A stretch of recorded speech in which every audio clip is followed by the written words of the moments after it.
Good day, everyone. My name is Undertaker. Today, I'll take you through one of our ideas. So we thought we should look at the hospital counters on the back of COVID. We wanted to see what the impact of COVID has been on hospital activity, and live healthcare happened to strain better. So starting off with our executive summary, we see live healthcare as a medium quality business with a strong balance sheet and strong cash generation, but we highlight that our returns have been under pressure, and this is owing to occupancy rates that have come down as well as tariffs that are lower than historical numbers.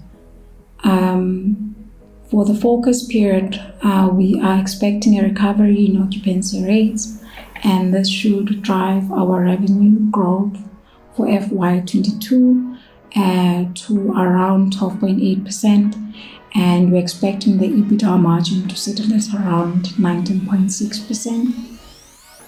So in terms of valuation, this would then give us an intrinsic value of 29 rands 98 cents. When you compare this to the current share price of 22 rands 90 cents, it gives you a potential upside of 30.8%. Now, there are some risks that we want to highlight. So the first one being NHI, or government intervention, which I think for now is not really a major risk given the fiscus of our country. It's something that you'd rather worry about later on in the future. And then in terms of Alliance Medical Group, I think one of the main risks there is volumes coming from the Alzheimer's CAT scan, which is linked to the Neuraceq drug. So the market is expecting to see volume coming from those PET scans, but they could disappoint, which would then affect our valuation. But overall, we are optimistic on the counter and we're recommending a buy. Now, just zooming into the South African market. So in forecasting this division, we've actually broken it down to its revenue components. So they're starting with occupancy rates, which then feeds into your PPD, or your paid patient days. So for FY21, the weighted occupancy rate was up to 58.1%, up from the 57.8% that we saw in FY20. This was mostly attributable to a return of non-COVID activities as COVID-related admissions declined. So this speaks to electives, surgical demand, as well as your routine medical admissions. Also, when you look at the graph on the right hand, which is your PPD graph, that is driven by your number of beds as well as your occupancies. So what happened for the period is that was up 1.4%, also because of your recoveries in your admissions. So overall then, revenue growth for the division was up 10.3%.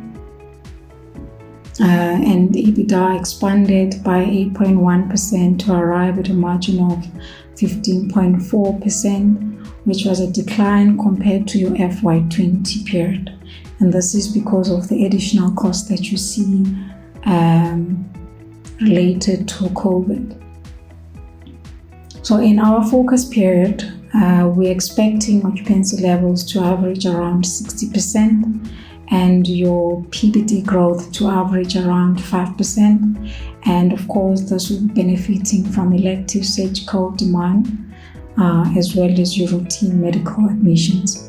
And so together, this will yield an average growth of around 11.8%, with a margin, EBITDA margin that is of 16.6%. So AMG, we couldn't forecast it the same way we forecasted South Africa, and that's because of their segmentation. It's not as transparent as South Africa is. But just to highlight their results, so their revenue was up 18.9% for the period. This was mainly driven by impact of additional COVID-19 solutions for NHS, as well as your COVID blood testing volume. So that helped to enhance the performance of AMG. So their EBITDA was up by 43.3% to arrive at a margin of 24%, up from 19.9% that we saw in FY20. So overall, the group revenue was up 12.7%, with EBITDA rising by 21.6% to arrive at a margin of 18.8%, up from 17.4%. Now, in our focus period, we're expecting improvements in occupancies, as I've spoken to before, and this is for both local and offshore businesses. So for South Africa, we're expecting it to have a revenue growth of around 11.8%. For the international division, we're expecting the volumes coming from the Alzheimer's PET scan to drive growth, and the growth is expected to be around 15%. Overall, the EBITDA margin is expected to average around 19.57%, which is still below your pre-COVID margin of 22%. In terms of how the market reacted when the company released its result in November 18 last year, so the share price was up 3% on the day, while the cap Swiss was down 19 basis points. But if we look at how the company has performed over a period of 5 years, it's actually underperformed the benchmark. Recently, it's been due to COVID disruptions, which filtered through to your admissions as well as occupancy rates. But for the most part, I think it's been because of poor performance from the offshore division. For instance, your ScanMed, but this subsidiary has since been disposed as of last year, I think mid last year. So now the market is expecting the company to do well, as it only has your South African division as well as your AMG. So earnings are expected to increase by around 25% for FY22 and around 28% for FY23. And this is on the back of recovery in your PPD as well as your Alzheimer's PET scan in AMG. Now moving on to valuation. So as you can see there, we have 3 valuation approaches that we've looked at. So starting off with the first table, so we have the sum of parts. This is the base case scenario that we're looking at now. So we're expecting EBITDA to grow at around 20% for South Africa and to grow at around 16% for international division.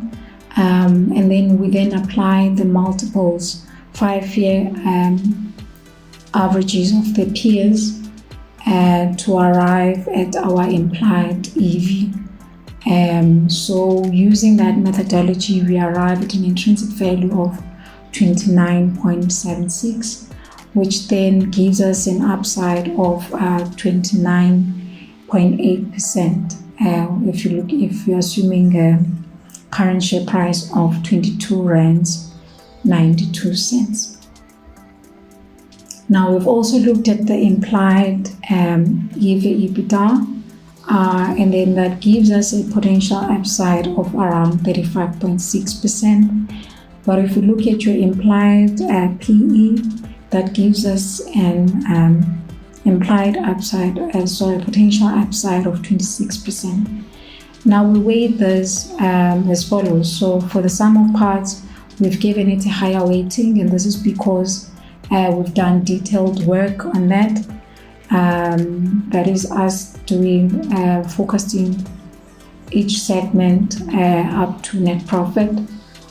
So for sum of parts, for instance, we've given it a weighting of 50%. Your PE, we've given it a weighting of 20%. So when you weight up the three valuations, you arrive at an intrinsic value of 29 rands 98 cents, which then gives you a potential upside of 30.8%. So if we also look at our scenario analysis, so what's interesting to note here is that across all scenarios, the company is attractive, as you see there. So for instance, in your bear case, you have a potential upside of 16%. In your base case, you have a potential upside of 29.6%. And then in your bull case, you have a potential upside of 41%.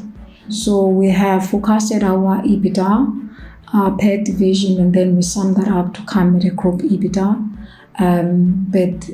So just commenting on the margins that we then have per different scenarios. So for the bear case, we're expecting a revenue growth of 11% with an EBITDA growth of 13%, which will give you a margin of 19%. For the base case, we're expecting a revenue growth of 12.8% and an EBITDA growth of 17%, which would give you a margin of 19.6%.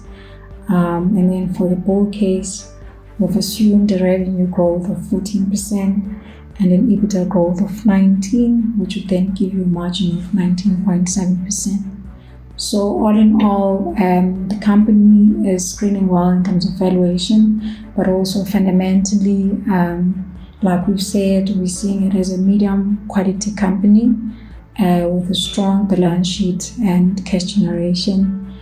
And for those reasons, we think the counter is an attractive buy compared to the other counters that are in the sector.